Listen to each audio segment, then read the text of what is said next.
Hola, ¿qué tal? Mi nombre es César Maldonado. Soy estudiante de la licenciatura en fisioterapia, curso el segundo semestre en el Centro Mexicano Universitario de Ciencias y Humanidades. Este video es para la materia de Biomecánica 1.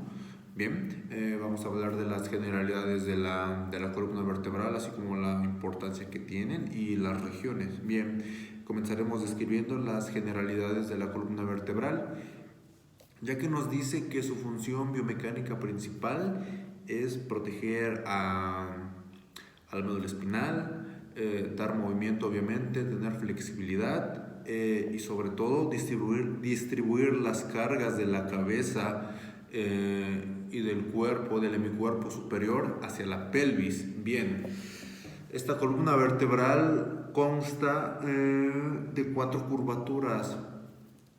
Dos de ellas son primarias.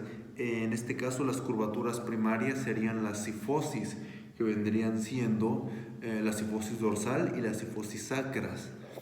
Y la cifosis sacra, perdón. Bien, las otras dos curvaturas, por ende, son secundarias. Y estas curvaturas secundarias van a depender de las primarias. Entonces, en la curvatura serían las curvaturas lordóticas, que serían las cervicales y las lumbares.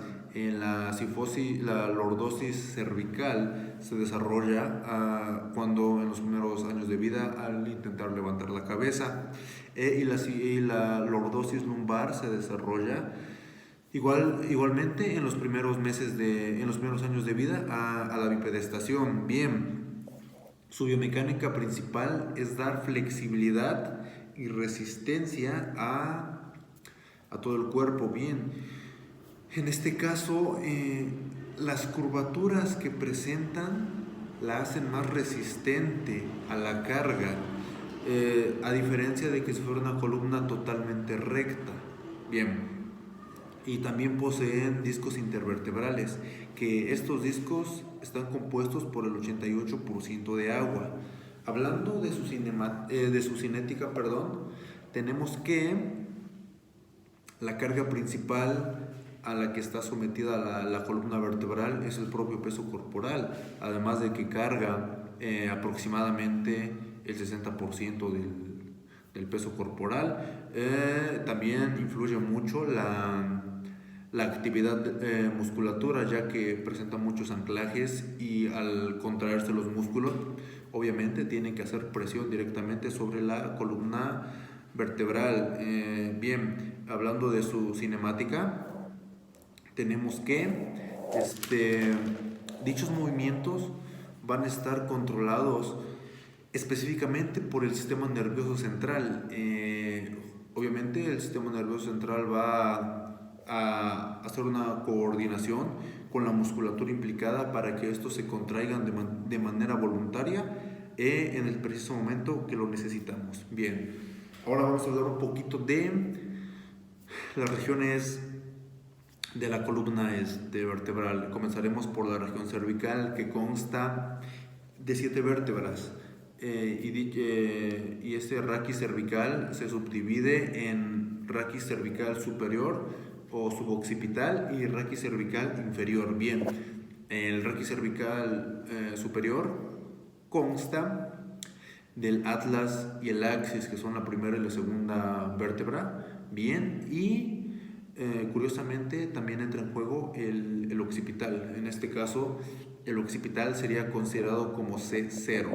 Este raquis cervical superior tiene una biomecánica importantísima, ya que nos va a proveer el 60% de la rotación cervical en general y el 40% de la flexión cervical. Bien, hablando un poquito del raquis cervical inferior, que serían de C3 a C7, dicho movimiento va a estar realizado por las articulaciones interapofisiarias y las articulaciones uncovertebrales. Bien,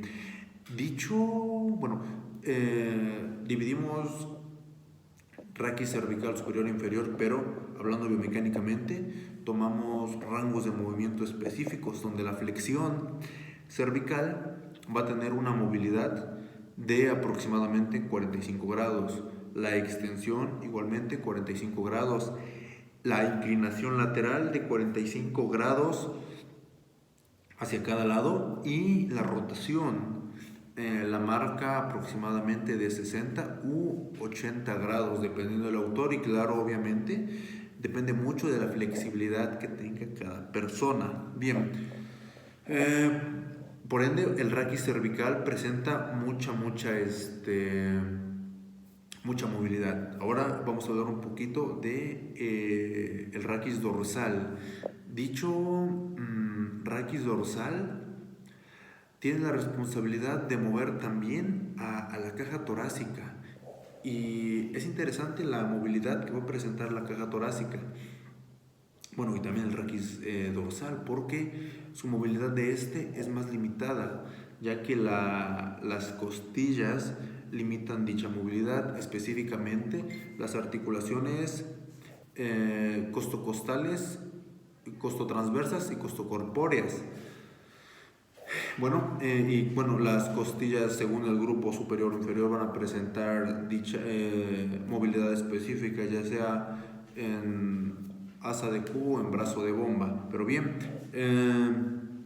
los parámetros de movilidad del raquis dorsal es una flexión de 105 grados, una extensión de 60 grados, una inclinación lateral 20 lados hacia cada lado y una rotación de aproximadamente 35 grados. Bien, eso sería respecto al raquis dorsal. Bien, hablando un poquito del raquis lumbar, sí que tiene una mecánica interesante también, ya que soporta el 60% del peso corporal en general. ¿Qué quiere decir esto?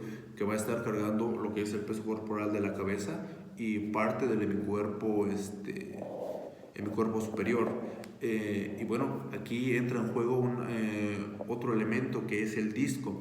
Dicho disco está compuesto del anillo fibroso, del núcleo pulposo y del anillo fibroso, y obviamente la placa cartilaginosa, que se va a encargar de nutrir dicho disco, que, como lo habíamos mencionado anteriormente, está compuesto del 88% de agua. Bien, en este caso la columna vertebral está encargada de transmitir las fuerzas hacia la pelvis. La L5 representa un punto de transición de fuerza importantísimo para que sea mandado hacia la pelvis. Bien, y los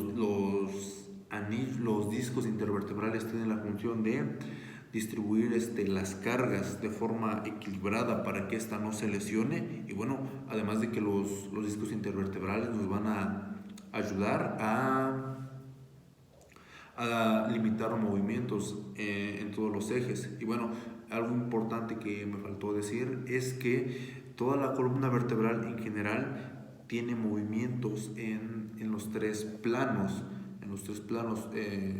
biomecánicos que rigen al cuerpo. Bien, hablando de su movilidad, tiene una flexión aproximada, si lo midiéramos, de 40 grados, una extensión de 30, una inclinación lateral que va de los 20 a los 30 grados según la flexibilidad de la persona, y una rotación de 5 grados. Bueno, su rotación es más limitada. Pero bien, bueno, esto hablando en términos generales de la columna vertebral. Ahora, esto como fisioterapeutas, ¿en qué nos sirve? Bien, para saber, bueno, lo analizo desde este punto de vista, para saber qué le pasa a una máquina, tenemos que conocer a la máquina, tenemos que saber cómo funciona la máquina. En este caso, la máquina es el cuerpo humano. Para entender, para poder diagnosticar, para saber tratar, para entender varias cosas, es necesario, es importantísimo saber cuál es la movilidad normal de la columna vertebral. Esto nos va a servir para saber identificar cuándo la movilidad es incorrecta o es anormal. De esa manera podríamos diagnosticar en una inspección dinámica. Además de ello, nos sirve para entender que, bueno, la cabeza y el cuello tienen una importancia vital dentro del equilibrio, dentro de los captores posturales, ya que la vista es un captor postural, se conecta directamente con la musculatura del cuello. nos sirve para girar el cuello, mover la cabeza, para enfocar juntamente con la musculatura suboccipital.